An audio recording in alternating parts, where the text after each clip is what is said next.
Hello बच्चों, कल हमने पढ़ी थी हरीश बादाणी जी की कविता मैंने नहीं कल ने बुलाया है।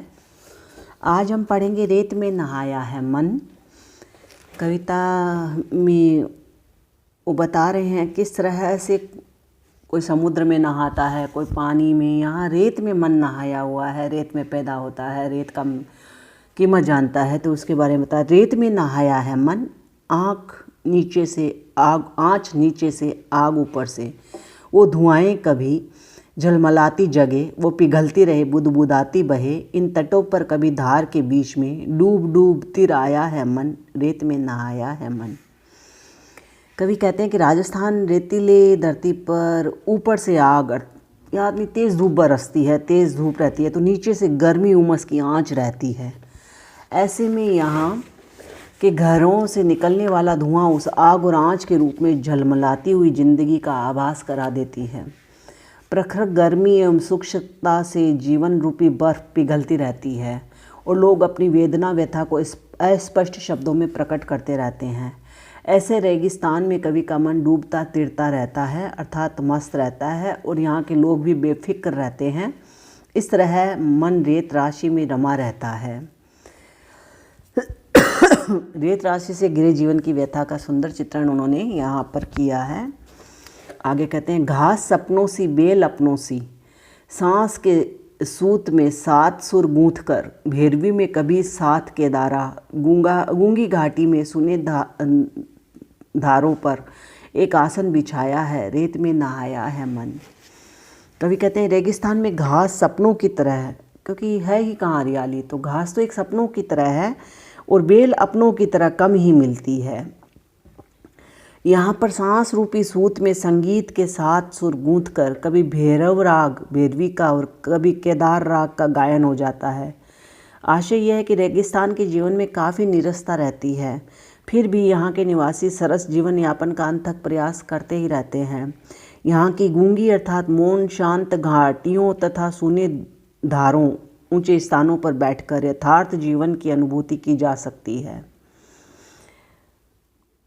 रेगिस्तान में पानी का अभाव रहता है, जो तो नहाना भी रेत राशि से ही होता है। इस तरह यहाँ के लोग रेत से नहाते रहते हैं तथा इसी में मन रमाते रहते हैं। आगे कहते हैं, आंधियाँ कांख में आसमां आँख में, धूप की पगरखी तांबई अंगरखी, होठ आखर रचे शोर जैसे मचे, देख हिरनी लजी साथ चलने सजी, इस दूर तक निभाया है, रेत में नहाया है मन। कि रेगिस्तान के लोग विपरीत प्राकृतिक वातावरण में रहते हैं, धूप ताप आदि से संतप्त रहकर जीवनचर्या निभाते हैं। जब आंखें आसमान की ओर रहती है, उनके पैरों में धूप रूपी जूती और शरीर पर मटमैली अंगरखी रहती है। वे अपने होठों से कुछ कहते या गुनगुनाते रहते हैं जैसे शोर मचा रहे हों। उनकी दशा दुर्दशा देखकर प्रकृति रूपी हिरनी लज्जित हो जाती है और वह साथ निभाती है। इस प्रकार रेतीले स्थानों पर रहने से जीवन यापन कठिनता से हो पाता है, फिर भी उससे आत्मीयता बनी रहती है, मानो मन रेत से नहाया है।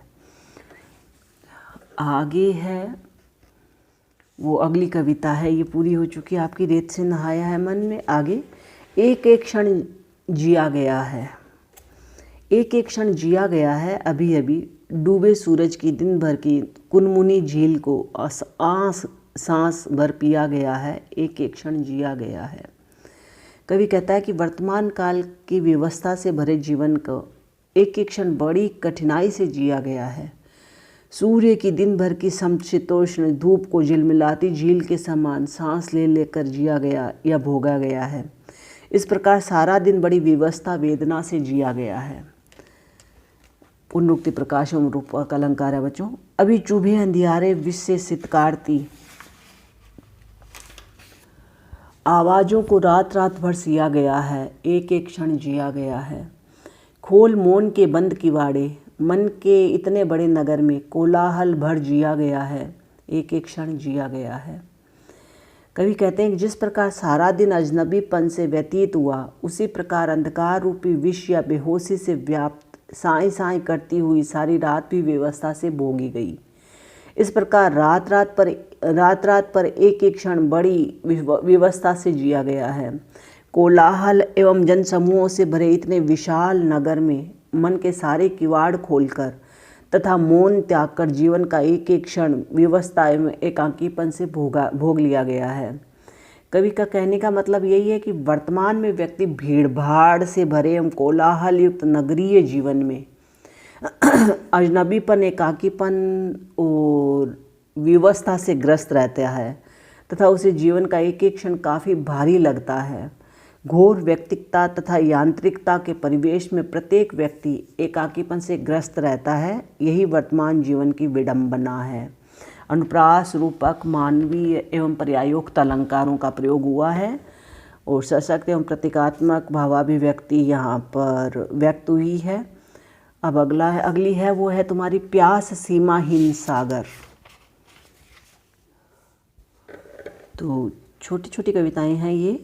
अगली है प्यास सीमाहीन सागर, अंजूरी भर ले कोई, लहरें टकराती पीर की मोनी किनारों से झुलसी हुई ये लौटती, तपते उतारों से शेष सुधियाँ फेन जैसी, आंगने रख ले कोई, प्यास सीमाहीन सागर। कवि कहता है कि आदमी की प्यास सीमाहीन सागर जैसी है। तो प्यास कहाँ बुझती है? उस सागर से कोई भी अंजलि भरकर पी ले। उस सीमाहीन सागर में वेदना की लहरें टकराती रहती है। वे चुपचाप किनारों पर टकराती हुई लौट जाती हैं। वे वेदना के संताप से संतप्त रहती हैं। उस पिपाशा वेदना की स्मृतियाँ फेन जैसी हैं जो कि हर किसी के हाथों में आ जाती हैं। उस वेदना का कोई किनारा नहीं है, वह तो निरंतर विस्तार पाता रहता है। प्रतीक एवं रूपक योजना है।